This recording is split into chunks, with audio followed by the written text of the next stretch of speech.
but now only made the air heavy. Marian Harlow sat in the front pew, her black dress pressed smooth, her hands folded tightly in her lap. Her son Ethan, just 42, lay in the casket at the front, the brass nameplate catching the soft light of candles. Friends, neighbors, colleagues filled the pews, whispering words of sympathy, shifting quietly in the silence that only funerals carry. Then the doors opened. Every head turned at once. Samantha Reeves, the woman who had walked out of Ethan's life 15 years ago, stepped inside. Her heels clicked sharply against the marble floor. She wore a sleek black dress and carried herself as though she were arriving at a gala rather than a funeral. Her eyes scanned the room and her lips curled into a faint smirk that made the entire church feel colder. She didn't hesitate. She didn't even glance at the casket. She lifted her chin and spoke loudly, her voice cutting through the hymn that had barely faded. "I am here to claim what belongs to me," she declared. "The $24 million estate my husband left behind is mine by right," gasp echoed. Some people shifted uncomfortably, others turned to Marian, waiting for her to crumble under the weight of the intrusion. But Marian did not move. She kept her gaze fixed on the casket. Her chest tightened, heat rising under her ribs, but her hands stayed steady against the fabric of her dress. It was not sadness that filled her then, not even grief. It was something sharper, something heavier, a quiet fury that rooted her firmly in her seat. The whispers around her grew louder than the organ had been. The illusion of peace at the funeral had been shattered, replaced with suspicion, disbelief, and a terrible sense of betrayal. Samantha's lawyer, young and nervous, followed closely behind her with a blue folder of documents clutched against his chest. He began to stammer about rights, marital status, survivor benefits, but Marian knew the truth. She had lived with it for 15 years, through every hospital visit, through every moment her son needed her, while Samantha had been nowhere. She sat still, silent, the weight of patience pressing against her like a stone wall. This was not the moment to break, not yet.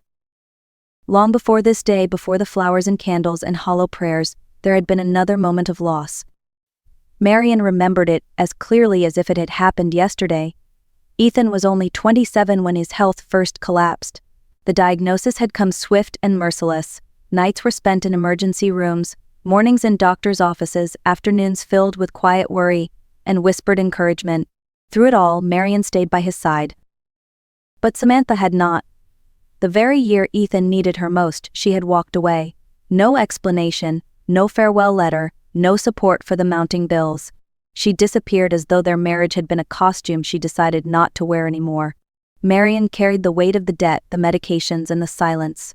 She carried Ethan too, through radiation, through the endless scans, through nights when he cried not from pain, but from the sting of abandonment. Marian's friends often asked how she endured. She would only smile faintly and say that mothers are built for storms. She remembered reading to Ethan while the IV beeped steadily beside him, bringing old storybooks into sterile hospital rooms, so that he could feel like a child again, even for a moment. She remembered cooking bland soups he could barely swallow, and massaging his hands when they shook too badly to hold a glass.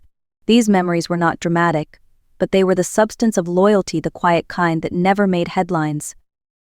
And now, to see Samantha return after 15 years, not with remorse or humility but with a claim on his fortune, it felt like a second betrayal. Ethan had built his life brick by brick after Samantha vanished, and Marian had stood behind him, steady as a foundation stone. Watching her march into the church was not only insulting, it was cruel. To those who did not know the past, Samantha's words might have sounded bold, even rightful. But Marian knew the truth. She had lived it in the silence of hospital wards and the shadow of medical debt, and that truth would not be erased, no matter how loudly Samantha spoke. The church seemed to shrink under Samantha's voice. Her words carried the sharpness of someone rehearsed, as if she had practiced them in front of a mirror.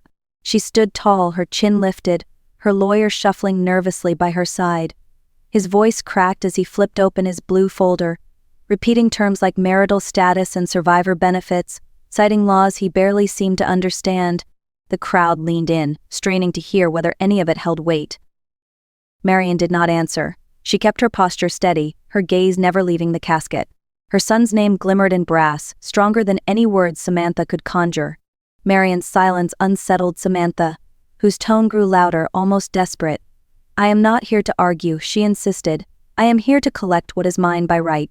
The arrogance of those words cut through Marian like ice, yet still she held herself still, her hands folded in quiet strength. Across the aisle, Marian's lawyer Ruth Delgado sat with calm precision. She had been waiting for this moment, anticipating Samantha's move long before the funeral.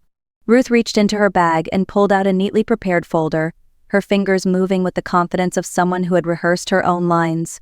Without speaking, she stepped forward and placed the document into the hands of the officiant. The seal, the stamp, the notary mark, all clear, undeniable. It was the divorce decree. 15 years old, signed, filed, and witnessed. A full waiver of any future claims to Ethan's assets, written in ink that had long since dried. The officiant read it, his brow furrowing as the truth became impossible to ignore. A hush swept through the chapel. Murmurs fell silent. The air felt thick, as though the entire room had exhaled at once.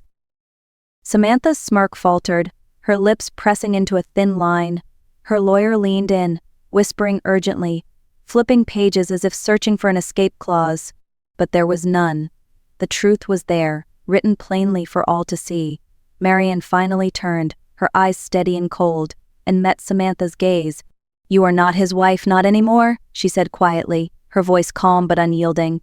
And in that moment Samantha's certainty cracked.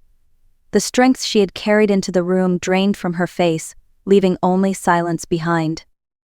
When the service finally ended, Marian walked out of the church with Ruth at her side. The air outside was cooler, the wind brushing across her face like a reminder that life kept moving, no matter heavy the loss. They stepped into Ruth's car without speaking, both women knowing that the battle was only beginning. Marian kept her eyes on the horizon, her silence not weakness but focus. Later that evening at Ruth's office, Marian was handed a manila envelope. Inside lay the most recent version of Ethan's will, dated only months before his passing. She traced the edge of the paper with her finger, her breath catching as she read the words he had signed with deliberate care. Every asset, every account, every share of his company stock left solely to her. There was no mention of Samantha, not even a footnote. Then Ruth slid over a small flash drive. Marian hesitated before inserting it into the computer. The screen lit up with her son's face, thinner than she remembered but steady, his eyes clear despite the illness that had worn him down. His voice filled the room. "Mom, if you're watching this, I'm gone. And if she shows up, I need you to stand your ground. You were the one who never left. You deserve everything I leave behind. I chose you." Marian pressed her hands against the desk, her shoulders trembling but not from grief this time. She had already mourned Ethan's absence, but this moment gave her something else resolve. She replayed his words again and again, letting them sink deep into her chest, steadying her heart. He had trusted her to protect what mattered, not just the wealth but his legacy, his name, his truth. For 15 years she had endured in silence, carrying burdens no one else could see. But now silence would no longer serve her. This was no longer just about loss. It was about defending her son's choices, his memory, his dignity. And as she closed the laptop, Marian knew one thing with absolute clarity: Samantha had sparked a war, and Marian was ready to fight it. The days that followed the funeral were anything but quiet. By the third morning, Marian's phone buzzed with calls from relatives she hadn't heard from in years. Some offered condolences, but most carried a tone of curiosity, almost suspicion, as though they weren't sure which version of the story to believe. Marian gave no answers. She saved her strength for what she knew was coming. Samantha moved quickly. A polished photograph of Ethan appeared on her social media, cropped to make it look like they had remained close. Her caption was short but cutting: "Heartbroken to say goodbye to the love of my life. May justice be served." Comments flooded in. Strangers called her brave. Others suggested she fight for her rightful inheritance. Sympathy gathered around her like smoke, thin but suffocating.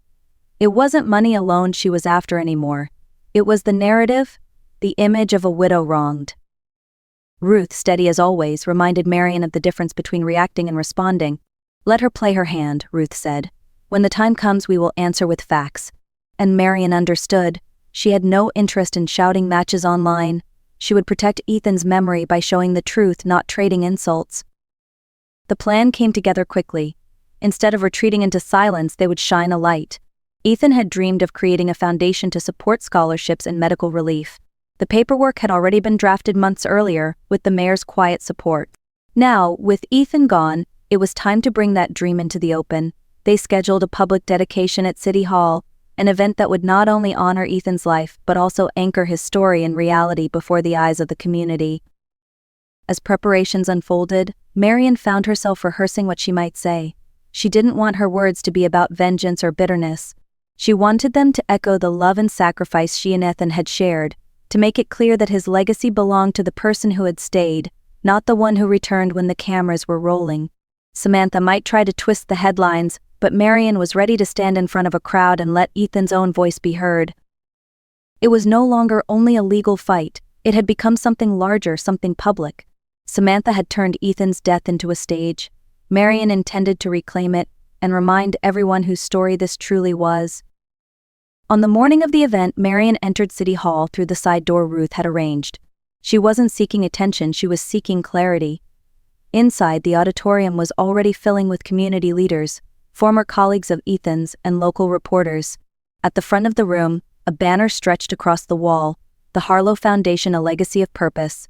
Marian's chest tightened, but this time it wasn't from grief, it was from pride. At 10:05, Ruth stepped to the podium. She didn't smile, didn't posture. She tapped the microphone once, her voice calm and steady.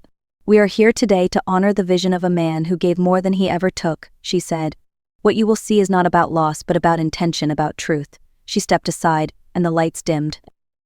The screen lit up with a video. Ethan appeared, seated in his home office, his shoulders tired but his eyes firm.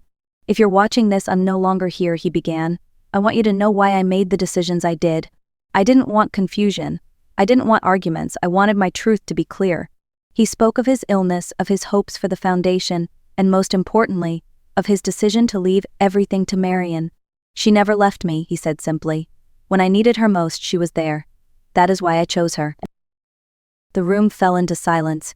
No coughs, no shifting chairs, only the weight of Ethan's words filling every corner.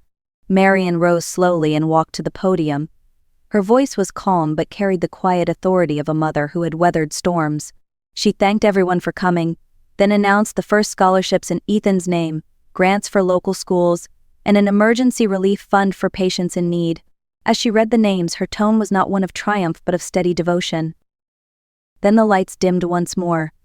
A series of documents appeared on the screen. Ethan's updated will, signed and notarized.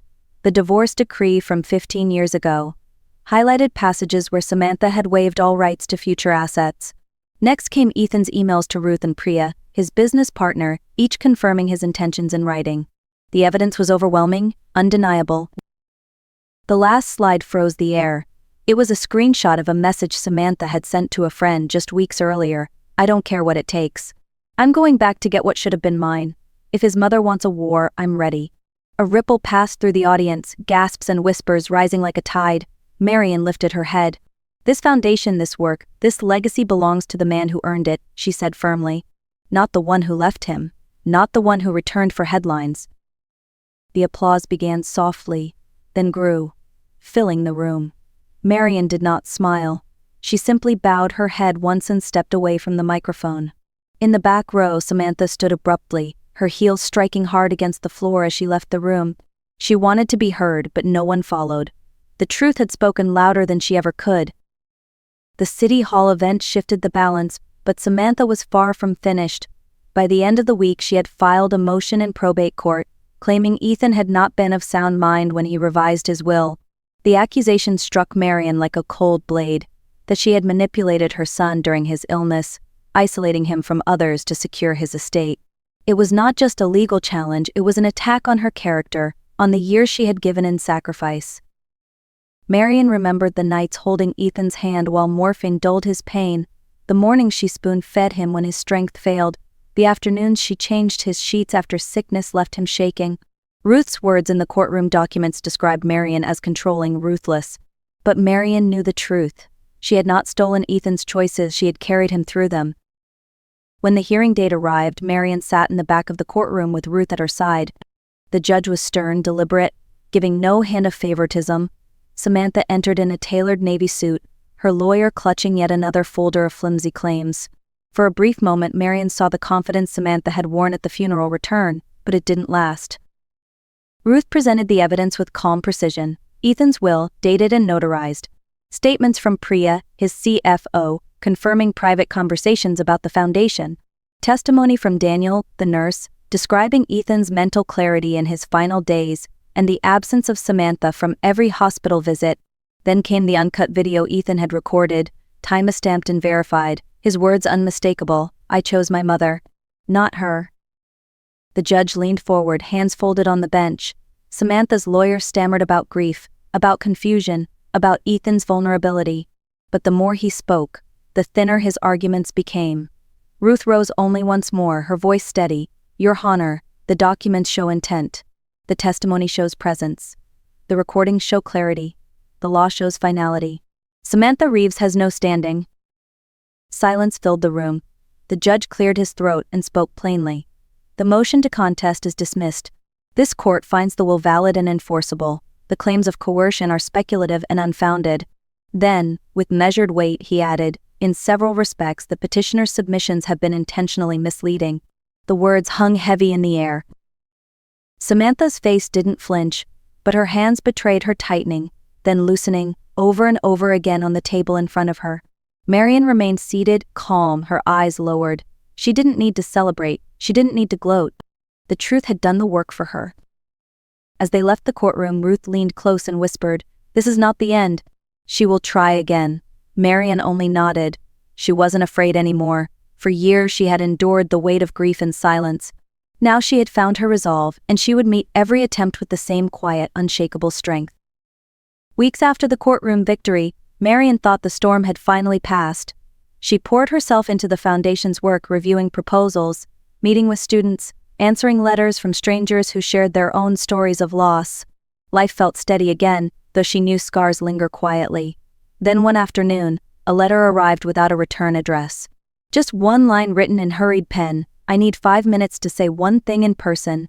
At the bottom was a phone number. Marian left it on her nightstand for 2 days before dialing. They met at the public greenhouse on Sycamore Street, a neutral place filled with orchids and ferns. Samantha was already seated on a wooden bench, her coat too thin for the spring chill. For the first time, Marian saw her without makeup, without armor. She looked smaller somehow, as though the weight of her choices had finally pressed down. "I'm not here for money," Samantha began. Her voice was clipped, cautious. "I know that door is closed. I hate being remembered only as the one who left. I thought maybe if I stood in the story again, I wouldn't be erased." She didn't cry. Her tone wasn't dramatic, it was hollow, tired. She glanced at Marian, searching for understanding. Marian let the silence stretch before answering. "Being forgotten isn't punishment," she said calmly. "It's the consequence of walking away when someone needed you. Legacy isn't a costume you put on when convenient. It's built by staying, by showing up even when there's nothing to gain." Samantha's jaw tightened, her hands gripping the edge of the bench. For once, she had no sharp reply. When she admitted she had no plan left, no clear future, Marian believed the desperation, but not the words. She stood, smoothing her coat. "Take care of yourself," Marian said quietly, "but this is the last time we speak. If you come near the foundation or my family again, I will answer with the full force of law." Samantha's lips parted, as though she might argue, but she only gave a faint nod. Marian turned, walked past the orchids glowing in the sunlight, and never looked back. After that meeting, Marian felt an unexpected stillness, not joy, not triumph, but a calm certainty that the past no longer held power over her. She turned her focus entirely to the Harlow Foundation, making sure Ethan's vision reached far beyond the courtroom battles and whispered scandals. Each day she worked with the board, reviewing scholarship applications, setting up medical relief programs, and planning community workshops. Ethan's name lived on, not in disputes or arguments, but in opportunities offered to those who needed them most. Letters began to arrive from women across the country. Some were widows, others mothers, daughters, or grandmothers. They shared stories of betrayal, of families who turned cold when money entered the picture, of being dismissed, forgotten, or taken advantage of. Many of them admitted they had felt alone until they heard Marian's story. They wrote not to seek advice or charity, but simply to be heard. Marian answered each one in her careful, steady handwriting, reminding them that silence was not their only option, that drawing boundaries was not cruelty but clarity. The work gave her strength. She often thought of Ethan's words, "Mom, you never left." In those moments she understood the real meaning of legacy. It was not measured by wealth or headlines. It was measured by presence, by the quiet loyalty of showing up when the world turned away. Samantha had tried to rewrite the story, but she had failed because she had never truly been part of it. As Marian walked through the garden one afternoon, she paused by the roses she had planted after Ethan's passing. Their stems were stronger now, climbing steadily along the wooden trellis. She traced a hand over the petals and whispered softly, "This is your story, Ethan. Not hers. Not mine, yours." And with that she felt the quiet power of a truth no one could ever take away. In the final months that followed, Marian found herself breathing easier. The house was quiet, but it was the kind of quiet that brought peace, not loneliness. Each evening she sat on the porch, watching the roses she had planted reach higher toward the sunlight. Crimson and ivory blossoms swayed gently in the breeze, symbols of strength and grace, fire and calm, just as Ethan had been. The Foundation's programs were thriving, students were receiving scholarships, and families were finding relief through the funds Ethan had envisioned.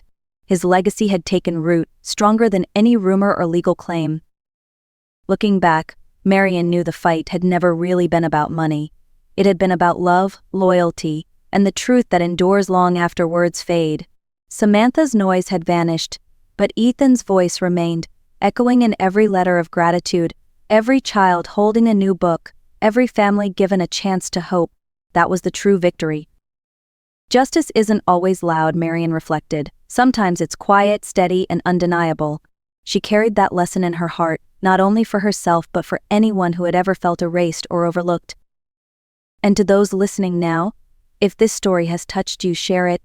If you've ever faced betrayal or stood firm in silence, comment where you're watching from. We read every story. Don't forget to like this video and subscribe for more true stories of strength, resilience, and justice.